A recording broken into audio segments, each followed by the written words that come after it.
Bonjour et bienvenue à tous. Aujourd'hui, je vous emmène à la découverte d'un homme exceptionnel, Marcel Mangel, qui sera connu plus tard sous le nom du Mime Marceau. Au-delà d'une carrière artistique couronnée de succès dans le monde entier, il a su résister à l'occupant allemand grâce à ses nombreux talents. Suivons cet homme qui a préféré la poésie de son art à la haine pour survivre. C'est parti.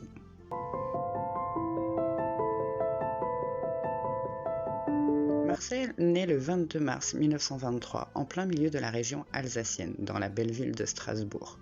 Il est le fils de Charles Mangel, boucher cachère d'origine polonaise, qui aurait aimé devenir chanteur. Ce père, avec qui Marcel aura bien du mal à établir une relation apaisée, l'emmène régulièrement dans son enfance assister à des combats de boxe et à l'opéra. Sa mère, Anna Wersberg, quant à elle, est passionnée de lecture.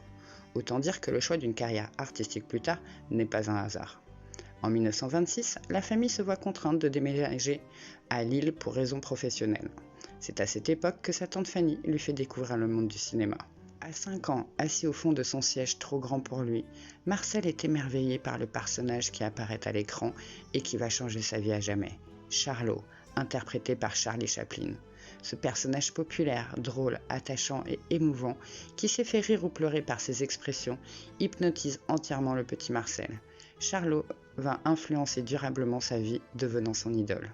Le petit garçon grandit tranquillement dans une famille juive, intégrée en France.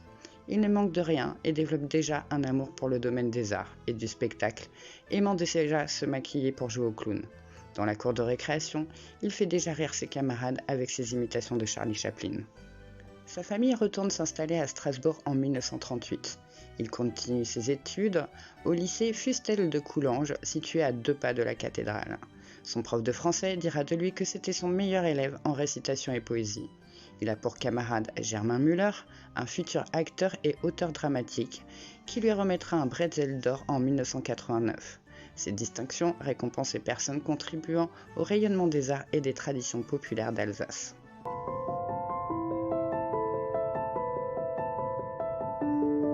La Seconde Guerre mondiale approche et c'est la fin de l'insouciance pour Marcel qui est tout juste adolescent.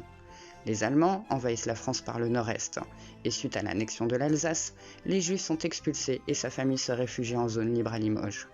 Malgré les persécutions, Marcel tente de reprendre une vie normale. Il poursuit ses études au lycée Gay-Lussac de Limoges. Le proviseur du lycée, Joseph Storck, protège les élèves juifs et recevra le titre de Juste parmi les nations. Il devient moniteur au théâtre de Montintin, près de Limoges, et animateur à la maison des enfants de Sèvres du couple Agnoer, où il divertit les élèves, organise des activités et joue déjà des petits sketchs pour faire sourire les enfants. L'internat ouvre ses portes en 1941, sous l'égide du Secours national au départ, pour accueillir les enfants de régions parisiennes victimes des restrictions alimentaires causées par la guerre. Mais sous la direction d'Yvonne Agnoer, l'école-internat devient un refuge pour tous les enfants victimes de la guerre et des persécutions, qu'elles soient politiques ou religieuses. Elle accueillera clandestinement plus de 60 enfants juifs.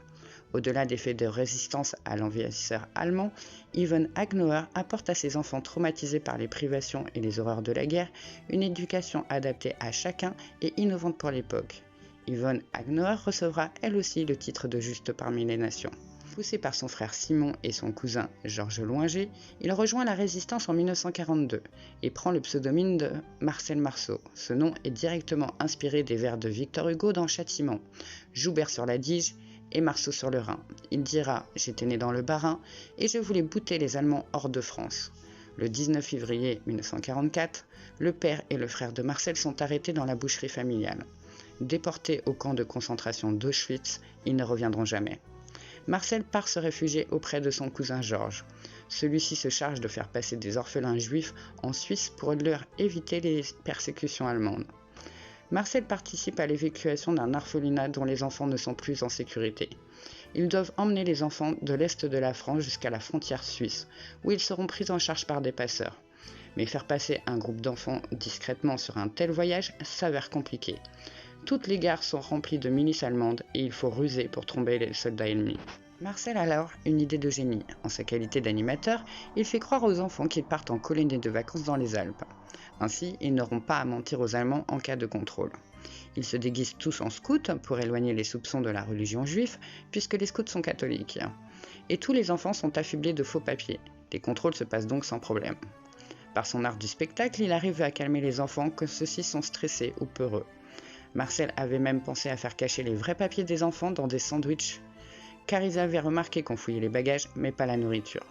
Et pour les enfants qui avaient peur d'avancer une fois dans la forêt près de la Suisse, il jouait avec eux au ballon. Ainsi, il les détendait et les enfants continuaient à avancer. Recommençant cette opération à plusieurs reprises, il réussit à sauver plus d'une centaine d'enfants. En août, grâce à ses talents artistiques, il devient un faussaire de génie, réalisant des faux papiers, des tickets de ravitaillement ou simplement en rejeunissant des jeunes hommes juifs ou non sur leur papier d'identité. Ainsi, il pouvait échapper au service de travail obligatoire instauré par les Allemands. En 1944, après la libération de Paris, il s'engage dans l'armée française où il sert aux côtés de soldats américains. En décembre 1945, il est encore engagé pour un an et fait à Francfort la connaissance du capitaine Parker, au gradé de l'armée américaine. Lors d'une conversation où chacun raconte ses projets de vie d'après-guerre, Marcel répond « Je vais être pantomime, vous savez, comme Charlie Chaplin ou Keaton, je veux faire du théâtre muet. » Dans la foulée, Marcel lui fait une démonstration de ses talents par quelques scénettes. Le capitaine Parker lui confie alors la tâche de divertir ses 3000 soldats, signant ainsi sa toute première scène avec public, et c'est un succès immédiat.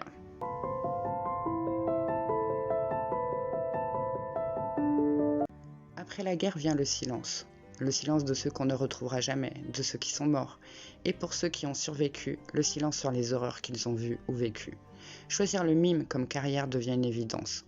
Au-delà de son amour pour le cinéma muet, et en particulier Charlie Chaplin, et d'une voix rauque qui pourrait lui être préjudiciable en tant qu'acteur, devenir mime, c'est taire cette période de sa vie si douloureuse. Lui qui ne se voit pas en tant que héros veut désormais donner l'espoir d'une vie meilleure, avec l'émotion et surtout le rire. Pour Marcel, le mime c'est aussi donner naissance à la poésie, par l'engagement de tout le corps à travers les gestes, le regard et les émotions. Après son engagement dans l'armée, il se dirige vers le théâtre. Il commence par fréquenter l'École nationale des arts décoratifs de Limoges, qui le conforte dans le choix d'une carrière artistique. Il en gardera un amour du dessin et de la peinture qu'il pratiquera régulièrement au cours de sa vie. Puis il devient l'élève de Charles Dulin, un metteur en scène dont les cours sont basés sur l'improvisation, le mime et les classiques du théâtre. Par la suite, il apprend auprès de Jean-Louis Barrault, grand acteur du cinéma de l'époque. Et il suit également les cours d'Étienne Decroux, un acteur mime et chorégraphe, fondateur du mime moderne par la technique de mime corporel dramatique.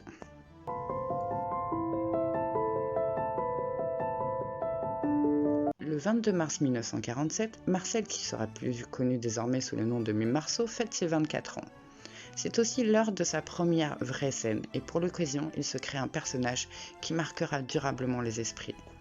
S'avance sur scène une sorte de Pierrot lunaire maladroit, le visage blanc, la bouche d'un rouge écarlate, des sourcils en circonflexe et des yeux charbonneux d'où s'échappe une larme. Vêtu d'un pantalon pâte-def et d'une marinière rayée, surmonté d'un haut de forme défraîchi orné d'une fleur rouge tremblante. Bip est né, et à l'instar de Charlot pour Charlie Chaplin, Bip sera indissociable de Marcel Marceau. Avant même qu'il ne commence son numéro, il hypnotise les spectateurs par sa présence. Il incarne sur scène un homme fragile se battant contre les difficultés de la vie, un grand enfant naïf, un vagabond du quotidien. C'est avant tout un personnage intemporel qui se cogne à la vie et dont le public prend plaisir à s'émouvoir. Travailleur acharné et perfectionniste dans l'âme, Marcel va chercher à enrichir son personnage en puisant son inspiration dans divers horizons. Tout d'abord auprès du théâtre No et Kabuki, qui sont des formes de théâtre traditionnel japonais. L'expression scénique y est codée, souvent chantée et dansée, les pièces sont dramatiques, axées sur l'expression corporelle, appuyées par des effets scéniques destinés à souligner les moments clés de la pièce. Par ailleurs, il s'inspire également des masques orientaux utilisés par les acteurs durant cette pièce. Il représente les principales émotions, exagérées ou des personnages monstrueux, voire burlesques. Il puisera aussi son inspiration dans la Commedia dell'arte, le célèbre théâtre comique italien. Chaque personnage est reconnaissable par sa tenue et ses traits de caractère. Principalement comiques ou burlesques, les pièces explorent les relations entre êtres humains, demandant par là même aux acteurs d'exagérer les émotions au possible. La même année, il fonde sa propre compagnie de mime, pour varier les numéros sur scène. La compagnie Marcel Marceau est alors la seule compagnie de mime existant au monde. En 1952, Marcel engage dans la compagnie Pierre Véry, qu'il avait rencontré au cours d'Étienne Decroux et qui devient son partenaire jusqu'en 1979. Il l'accompagne dans toutes ses tournées et à chaque spectacle où il se produit. Pierre Véry est chargé de présenter les différents sketchs du mime Marceau par ses célèbres pancartes. À la même époque, il rencontre Jacques Noël, un des plus grands décorateurs de théâtre d'après-guerre. Il devient très vite le créateur officiel de tous les décors et de la scénographie de la compagnie Marceau. On pourra voir Marcel au cinéma à travers le professeur Ping dans le film Barbarella en 1968 et en 1976 dans son propre rôle dans le film La Dernière Folie.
Il rencontrera son idole Charlie Chaplin qui, le reconnaissant, demandera à ses enfants d'aller saluer le célèbre mime et celui-ci viendra saluer Charlie Chaplin à son tour.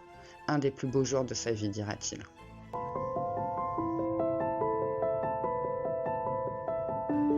En France, le mime Marceau trouve son public, mais sa célébrité est limitée. Le spectateur français est exigeant, et dans ces années où l'on cherche à s'amuser et à faire la fête, le mime Marceau est jugé ringard et désuet, rappelant beaucoup trop le cinéma muet.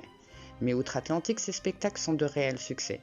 Bien que le public américain soit plus habitué aux comédies musicales, aux spectacles industriels rodés ou aux numéros de danse moderne, il est malgré tout subjugué par les représentations de cet homme qui, sans dire un mot, pendant 2 heures les fait rire. Il jouera devant 4 présidents américains. Dès sa première représentation, il fait sensation devant un parterre de stars. Les articles l'encensant ne tardent pas et c'est la consécration. Il enchaîne les tournées aux États-Unis, longues de plusieurs mois. Aux États-Unis, il créera une véritable révolution dans le théâtre des années 50 où l'on parle notamment de sa marche contre le vent qui aurait inspiré le moonwalk de Michael Jackson. Puis c'est au Japon et en Chine qui remplit les salles. On l'adule et on le plébiscite, les spectateurs reconnaissant l'influence du théâtre No et Kabuki sur le jeu du mime. Pour finir, c'est l'Amérique latine et les Russes qui le réclament.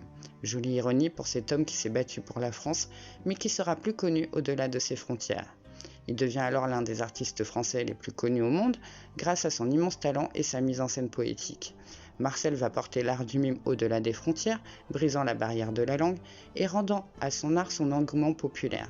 D'ailleurs, ne disait-il pas, la parole n'est pas nécessaire pour exprimer ce que l'on a sur le cœur.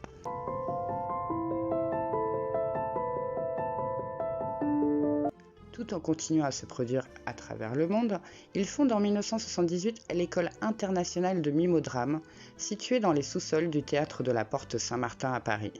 Au départ, l'école devait voir le jour à New York, mais le maire de Paris de l'époque, Jacques Chirac, et son conseiller culturel Marcel Landowski arrivent à le convaincre de s'installer à Paris, notamment grâce à un financement public.